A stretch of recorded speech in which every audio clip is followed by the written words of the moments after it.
Hola, ¿qué tal? ¿Cómo están? Nos da mucho gusto saludarles. Soy el pastor Raimundo Aguilar de la Eclesía Cristiana El Remanente. En esta iglesia tenemos como propósito adorar a Dios, amar al prójimo y alcanzar al mundo. Y nos da mucho gusto que te puedas conectar para seguir los mensajes que transmitimos. Pedimos tus oraciones. Dios te bendiga, que tengas un muy buen día.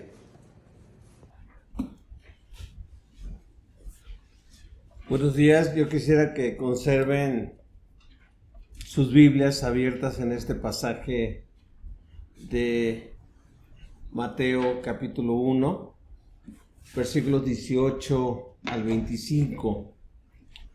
Y pues es común, es normal ver tanto en los cines como en la televisión, como en los programas de cable, ver en esta temporada películas navideñas, familiares, películas románticas, películas acerca de reconciliación, de amor y todo ello.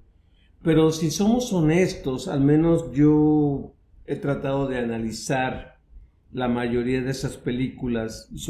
No niego que son películas bonitas.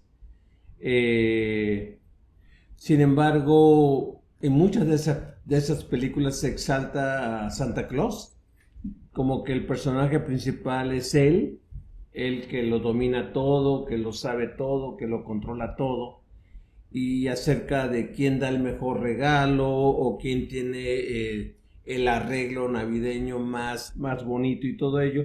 Pero muy rara vez se habla acerca de ¿a qué vino Jesucristo a este mundo? ¿Qué vino a hacer entre nosotros? ¿Por qué nació y qué significó la Navidad para con nosotros, ¿no? Y yo pongo aquí, pensando en esos tiempos y pensando en el impacto del anuncio tanto a María como a José, de este acontecimiento. Yo en la introducción escribí lo siguiente y quiero que por favor lo vean. Dice: es muy impactante la reacción de José cuando se entera que su prometida María está embarazada. Usted y yo vemos la Navidad muchas veces de manera romántica, bonita, de adornos, del árbol, de los regalos, de las cenas, de cosas que son bonitas.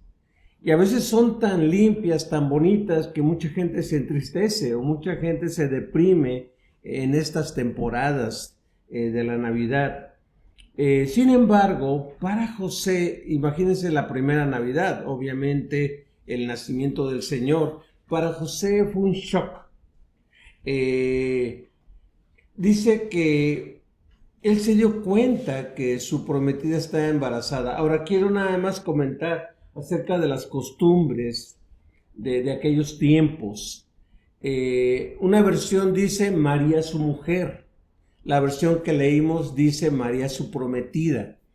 Porque normalmente en las familias judías había un tiempo de compromiso y después el tiempo ya de matrimonio, de vivir juntos. Pero se podría decir que desde el compromiso la pareja ya estaba casada. Legalmente y ante la comunidad y ante el pueblo ya estaban casados. A veces entre el compromiso, aunque ya estaban casados, entre el compromiso y el ya vivir juntos, pasaban meses. A veces podía pasar hasta un año entre que se comprometían. Cada quien, el esposo vivía o con su familia o vivía aparte, y la doncella, la joven, vivía con sus padres hasta que era entregada para ya vivir con su esposo en ese aspecto. Entonces, aunque ya estaban comprometidos, o pudiéramos traducir casados, todavía no vivían juntos. Por eso yo pongo aquí que para José fue un shock en ese proceso, muchas veces que era un tiempo de prueba, un tiempo de que las familias se conocían un poco más, se trataban un poco más antes de vivir juntos, de repente José notó algo raro en el cuerpo de María. Notó y seguramente hablaron. Estoy embarazada. Ahora, vean lo interesante. ¿Cómo tomó José esta situación? Para él fue un tiempo de vergüenza. Un comentarista dice que posiblemente José le dijo: María, te amo, suenas muy sincera si dices que se te apareció un ángel, si dices que lo que tienes en tu vientre es algo sobrenatural que viene de Dios, del Espíritu Santo. Está muy bien, no voy a hacer un escándalo. No te voy a difamar. Sin embargo, él dijo: yo no puedo vivir con esto. Yo no puedo vivir con esta situación. Así que dice que mientras él estaba pensando cómo plantearle, cómo informarle, cómo decirle: ¿sabes qué? Aquí el compromiso se rompe, nos divorciamos, porque ya, repito, aunque no vivían juntos, estaban casados, entonces tenía que haber una reunión de divorcio. Así que él dice, lo decide hacer en secreto. Muchas veces esta cuestión del divorcio secreto era un divorcio donde la persona agarraba a dos testigos sin más gente de por medio y agarraba a la persona, a la comprometida, a la familia y a los dos testigos y decía: se rompe el compromiso. Entonces ya la pareja se separaba y pues ya no, legalmente estaban divorciados y se iban. José dice: era un hombre justo. Otra versión dice: era un hombre que amaba la ley. Por un lado, él veía incorrecto casarse de esa manera, pero por otro lado, como era justo, él dice: no voy a hacer un escándalo, no te voy a difamar, no voy a hacer que pases una vergüenza pública, porque eso era a lo que se atenía María. Pasar una vergüenza pública, un divorcio público y que la señalaran como una mujer que no respetó el compromiso con su esposo, ¿no? Así que, ¿qué podemos aprender de este testimonio, de esta historia, de esto que José mismo aprendió en su propia experiencia al ser testigo de no solamente del embarazo, sino del parto y del nacimiento de nuestro Señor? Quiero dejarles 3 pensamientos que encontramos en este pasaje. Y a este mensaje yo le titulé Enseñanzas que aprendo de la Navidad. Hay muchas. Yo el otro día en estos días estaba yo pensando, ¿cuántos mensajes navideños he predicado, he enseñado? Imagínense, 3 en el mes de diciembre por 20 años o más. Pues son muchos. Sin embargo, siempre uno aprende algo, siempre uno capta algo, siempre uno expande su admiración, su reconocimiento, su gratitud por este evento de la Navidad. Así que, ¿qué enseñanzas aprendo? Si no las sabemos, pues vamos a tomar hoy estos 3 pensamientos. El primer pensamiento que les quiero dejar es la importancia de la persona de Jesús. Fíjense bien, imagínense a José. José, ante el acontecimiento de este próximo parto, de este nacimiento de este bebé, en el que él no participó, en el que de repente se da cuenta que su prometida es la que está embarazada. Vean los versículos 18 al 21. Vea lo que dice. Este es el relato, y recuerden, lo está escribiendo Mateo. Este es el relato de cómo nació Jesús, el Mesías. Su madre, María, estaba comprometida para casarse con José, pero antes de que la boda se realizara, mientras todavía era virgen, quedó embarazada mediante el poder del Espíritu Santo. José, su prometido, era un hombre bueno y no quiso avergonzarla en público. Por lo tanto, decidió romper el compromiso en privado. Mientras, versículo 20, consideraba esa posibilidad, un ángel del Señor se le apareció en un sueño. José, hijo de David, le dijo el ángel, no tengas miedo de recibir a María por esposa. Y aquí está lo impactante, la primera enseñanza que aprende José, porque el niño que lleva dentro de ella fue concebido por el Espíritu Santo. Y tendrá un hijo y lo llamarás Jesús, porque él salvará a su pueblo de sus pecados. Todo esto, quiero agregarle el 22 y el 23, todo eso sucedió para que se cumpliera el mensaje del Señor a través de su profeta. Miren, la Virgen concebirá un niño y dará a luz un hijo y lo llamarás Emmanuel, que significa Dios está con nosotros. Ahora, ¿cuál es la importancia de Jesús? ¿Qué aprendió José? ¿Qué escuchó José? ¿Qué palabras claves escuchó José del ángel que habla de la importancia de Jesús? Bueno, hay varias. Una importante es que el Espíritu Santo, el Espíritu de Dios, es el que interviene para que María, siendo virgen, concibiera. Dios le está diciendo, Dios a través del ángel, le está diciendo, José, tu esposa no ha hecho nada malo. Tu esposa no te ha engañado. Aquí viene el cumplimiento de lo que se le prometió a Eva, lo que se le prometió a Abraham, a David, a todos esos personajes, de que de la simiente de la mujer, Dios iba a derrotar al mal y iba a ser de bendición para todas las familias de la tierra. Se está cumpliendo, José. Se está cumpliendo en tu esposa María esta profecía, este evento que desde Génesis 3:15 se ha estado anunciando y expandiendo a través de toda la palabra de Dios. El ser que viene, el bebé que viene, y para José fue un shock esto, no fue producto de algo inmoral, no fue de que otro hombre participó, sino que el Espíritu Santo cubrió a tu esposa de tal manera que es un ser sobrenatural. Pero luego le dice, y le llamarás Jesús.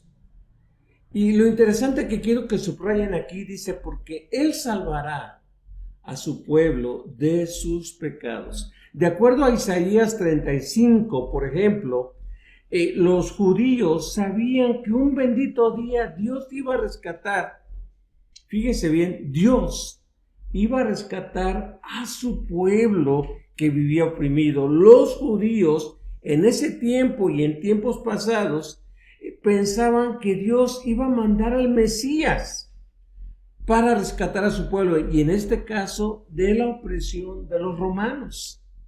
Así que Isaías 35 dice, Dios mismo vendrá y salvará a su pueblo. Pero aquí el ángel está diciendo, será su nombre Jesús, porque Él salvará a su pueblo de sus pecados. ¿Qué es lo que está diciendo el ángel? ¿Y qué es lo que está percibiendo Mateo al escribir esto? ¿Y qué es lo que percibió José con lo que estaba pensando? que ese niño que estaba a punto de nacer, que ese niño que se estaba formando en el vientre de María, es Dios. Entonces, wow. La cultura romana, la cultura griega y otras culturas pensaban que podía haber dioses humanos, pero dioses con fallas, dioses limitados. Por ejemplo, a un Zeus, un dios impactante para los griegos, se le podía engañar. Hermes podía ser un dios humano, pero él cometía errores. Un Aquiles era un ser sobrenatural, guerrero, pero la única manera de atacarlo y derrotarlo era a través de su talón, el famoso talón de Aquiles. Y así muchos personajes divinos eran personajes frágiles, eran personajes que se equivocaban, eran personas que eran concebidas como dioses, pero en una categoría de equivocaciones. Aquí José dice, Él salvará a su pueblo. Él está en la categoría de Dios.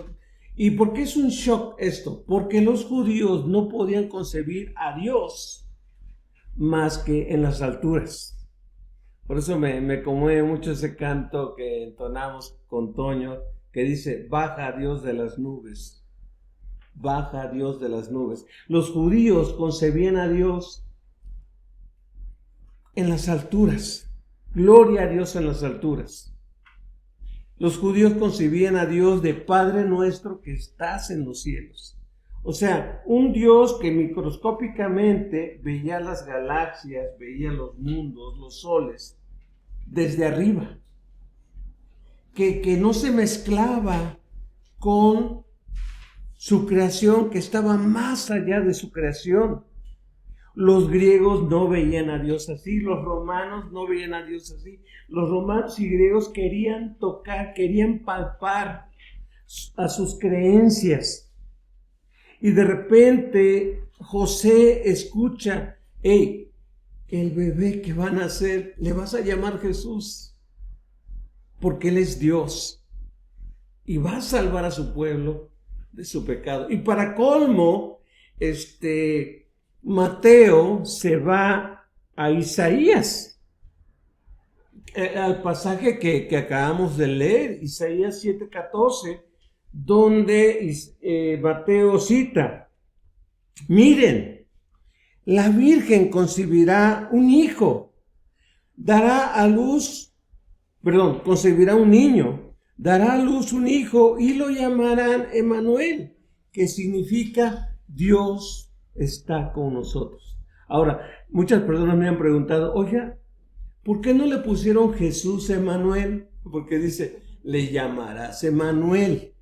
¿Por qué no le pusieron Emmanuel? Porque es una profecía. Y ese nombre, lo importante era lo que significaba. Jesús significa Dios está con nosotros. Dios vino. Y Dios se quiere relacionar con nosotros. Entonces de repente José dice, wow. Significa que voy a cargar a Dios. Significa que lo voy a ayudar a vestirse. Significa que lo voy a alimentar.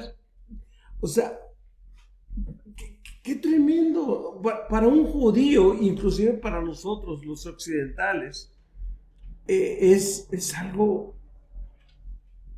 ¿Cómo es que Dios toma forma humana? Bueno, esa es la importancia de Jesús. Esa es la importancia de la Navidad. Dios está con nosotros. Dios viene, irrumpe en la historia y está con nosotros. Y José, después de pensar todo eso, dijo, wow, es mucho paquete para María.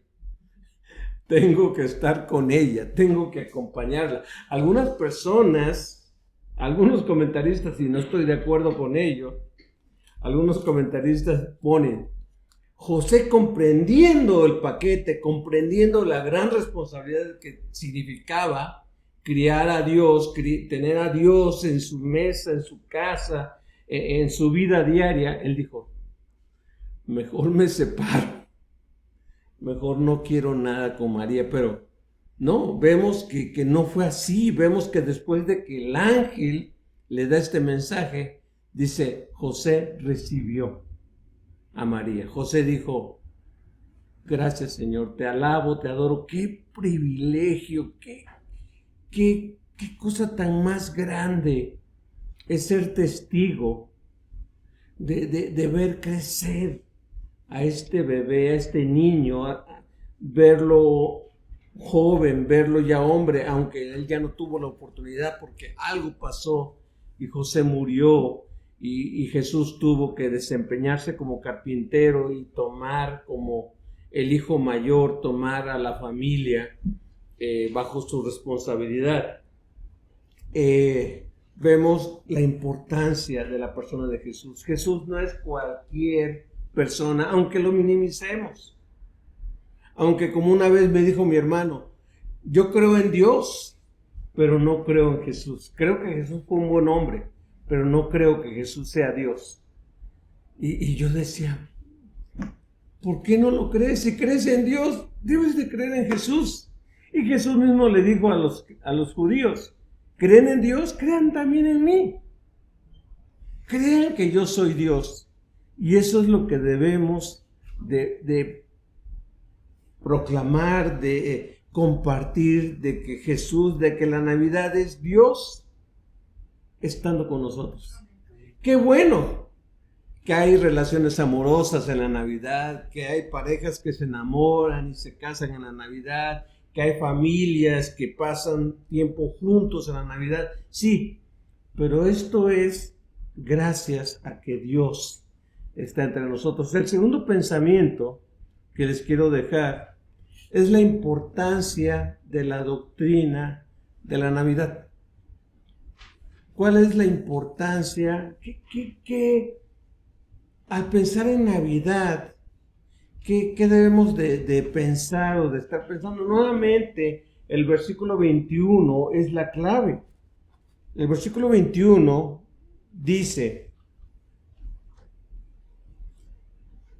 y tendrá un hijo, y lo llamarás Jesús, porque él salvará a su pueblo de sus pecados. La importancia de la doctrina de la Navidad es que lo que era imposible para los hombres, el hombre no busca a Dios, el hombre no se puede acercar a Dios. Y la importancia de la enseñanza de la Navidad es que Dios, al acercarse a nosotros, nos promete perdón de pecados. Tenemos la garantía del perdón de los pecados. Y nuevamente es Dios con nosotros, Dios tomando la iniciativa y Él es el que perdona los pecados. Y vuelvo a repetir lo que normalmente repetimos siempre. Esta doctrina de la Navidad me enseña que tú y yo no nos podemos salvar. Que tú y yo no podemos buscar a Dios por iniciativa propia, que tú y yo no tenemos la capacidad o el poder o la inteligencia para rescatarnos, que necesitamos a alguien que venga, necesitamos a alguien que tome la iniciativa y que nos recuerde y nos diga, ¿sabes qué? La única manera en que tú te puedes relacionar con Dios es a través de Jesucristo. Lo que le choca a mucha gente de la Navidad es que nos enseña que el cristianismo es la única religión verdadera. Nos enseña que el cristianismo es el único camino que puede traer salvación a la humanidad. De los grandes fundadores por ejemplo, de las más grandes religiones, pensemos, por ejemplo, en los musulmanes. Mahoma nos enseña cómo agradar a Alá, cómo vivir una vida para agradar a Alá.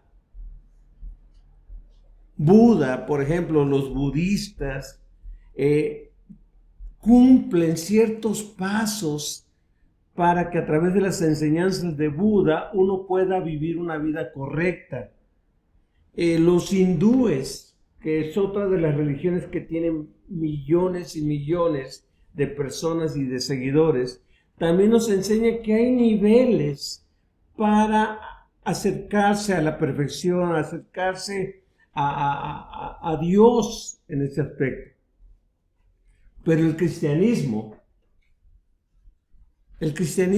es el único que enseña que Jesús es el camino, la verdad y la vida, y que nadie va a Dios sino a través de Jesucristo. En otras palabras, es lo único que tenemos. Es lo único con lo que contamos para acercarnos a Dios y tener el perdón de pecados. Y tal vez yo creo que allí radica que muchas personas no estén de acuerdo con la Navidad ni con el cristianismo. ¿Por qué? Porque las otras religiones y los otros tipos de creencias nos dicen: tienes que hacer algo para obtener tu perdón. Tienes que hacer sacrificios, tienes que hacer esfuerzos, tienes que pagar, tienes que lograr, tienes que conseguir, tienes que alcanzar. Tienes. La Navidad me dice: Dios hizo, Dios mandó, porque de tal manera amó Dios al mundo que mandó a su Hijo para que todo aquel que en Él cree no se pierda, mas tenga vida eterna. Esta es la importancia de la enseñanza de la Navidad. Y es bueno con familiares, con amigos, con compañeros, decirle: qué bueno que podemos tener una cena, qué bueno que podamos tener un intercambio de regalos o dar regalos, qué bueno es que podamos tener adornos y luces en las casas. Pero la enseñanza, lo primordial, lo básico es: Dios está con nosotros para perdonar nuestros pecados, para hacer posible una relación saludable con Él. Y el último pensamiento que les quiero dejar es la importancia de la autoridad de Jesús. Ya vemos la importancia de la persona de Jesús, la importancia de la doctrina de la Navidad. Bueno, los versículos 21 al 25 nos enseñan la importancia de la autoridad de Jesús. Vean lo siguiente: y tendrá un hijo y lo llamarás Jesús. Lo llamarás, o sea, tú, José, lo llamarás Jesús, porque él salvará a su pueblo de sus pecados. Todo esto sucedió para que se cumpliera el mensaje del Señor a través de su profeta. Miren, la Virgen concebirá un niño, dará a luz un hijo y lo llamarán Emmanuel, que significa Dios está con nosotros. Cuando José despertó, hizo como el ángel del Señor le había ordenado. Recibió a María por esposa, hablaron. José le dijo: ya entendí, ya Dios me habló, sé que es algo sobrenatural lo que estamos viviendo, enfrentando. Lo vamos a hacer juntos y lo vamos a hacer como esposo y esposa. Te voy a respetar hasta que nazca el niño. Dice que una vez que nació el niño, José le puso por nombre Jesús. Ahora, aquí es algo muy importante que yo quiero que veamos en cuanto a la autoridad de Jesús. Por ejemplo, Julio. Julio, en su negocio de lavado de alfombras y todo ello. El nombre de la empresa se pudo haber quedado como Junior, pero él dijo: no, quiero que se llame Julio. Julio. O sea, yo tengo, porque es mi empresa, es mi negocio, yo tengo el derecho de ponerle Julio. Así que si tú emprendes un negocio, si tú armas un negocio o arrancas algo, tú tienes todo el derecho de llamarle como tú quieras. Es lo que tú estás empezando, es lo que tú estás llevando a cabo. Normalmente los papás tenían el derecho de decir, quiero que se llame así. Y normalmente en las familias siempre había un nombre relacionado con el papá o con la mamá o con los abuelos. Eso pasó, por ejemplo, con Juan el Bautista. El papá de Juan el Bautista se llamaba Zacarías. Lo normal es que le hubieran puesto Zacarías a Juan porque su papá era Zacarías. Sin embargo, Dios le dice a Zacarías, le vas a llamar Juan. Y después se quedó mudo Juan. Y estaban discutiendo, ¿y cómo le vamos a poner? ¿Y cómo se va a llamar? ¿Y cómo se va a llamar? Y todo ello. Y estaban discutiendo y Zacarías dice, y escribe, se va a llamar Juan. Se va a llamar Juan, pero es tu hijo. Y de repente le regresa la voz a Zacarías, se va a llamar Juan. No tiene nada que ver conmigo, es lo que Dios quiere. José tiene que decir, no va a ser Junior. No va a ser Junior, se va a llamar Jesús. Oye, pero ¿quién de tu familia se llama Jesús? Nadie. Pero lo que esto me está enseñando es que yo no tengo control sobre él. Él tiene control sobre mí. Es más, yo ni le puedo poner nombre, yo tengo que llamarlo como él es. Jesús significa Salvador, o el Señor es Salvador. Entonces, lo que aprendió José aquí es, oye, sí están haciendo como un niño, pero ¿te das cuenta que Él es eterno? ¡Wow! ¿En serio? ¿Sí? Él antes de que Abraham fuera, Él ya era. Él habló con Abraham, Él habló con Noé, Él estuvo con David, Él hizo esto, con Daniel, estamos estudiando Daniel, él platicó con Daniel, Él le dio fuerzas a Daniel cuando Daniel estaba débil y todo ello. Y Él ahorita está aquí, en persona. ¡Wow! Entonces significa que ya yo no le tengo que decir cómo debe de vivir Él, sino que Él me tiene que decir cómo debo de vivir yo. ¡Qué tremendo! Esto es una locura, esto es algo tremendo. Normalmente el papá le dice al niño, yo soy tu autoridad, obedéceme.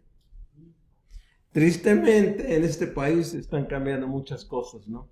Pero ya luego los hijos se le ponen a los papás y le dicen, la ley me dice esto y cuidado, porque tus papás son tus papás y ellos son tu autoridad.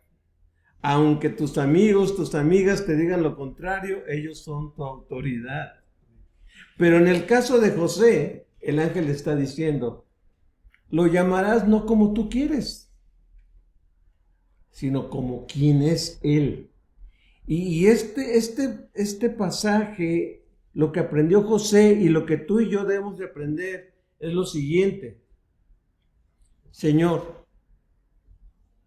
yo no quiero que vivas como yo quiero que tú vivas, sino más bien yo quiero vivir como tú quieres que yo viva.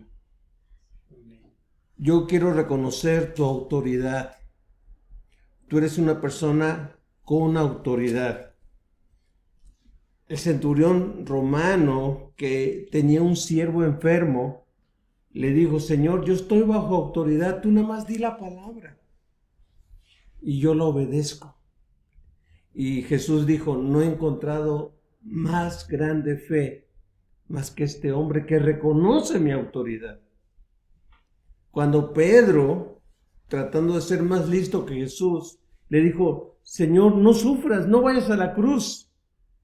inmediatamente Jesús le dijo, apártate de mí, Satanás, me eres tropiezo. Tú no me puedes controlar, tú no me puedes dominar, tú no me puedes decir qué hacer. Más bien tú debes de decirme, Señor, ¿qué quieres que yo haga? Eso es lo que aprendió Pablo.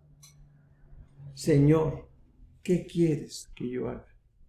José aprendió eso, que ese niño es Dios y que ese niño vino a perdonar los pecados y que ese niño es, que obviamente crece bajo el poder de Dios, se hace hombre bajo el poder de Dios y lo que él habla es palabra de Dios.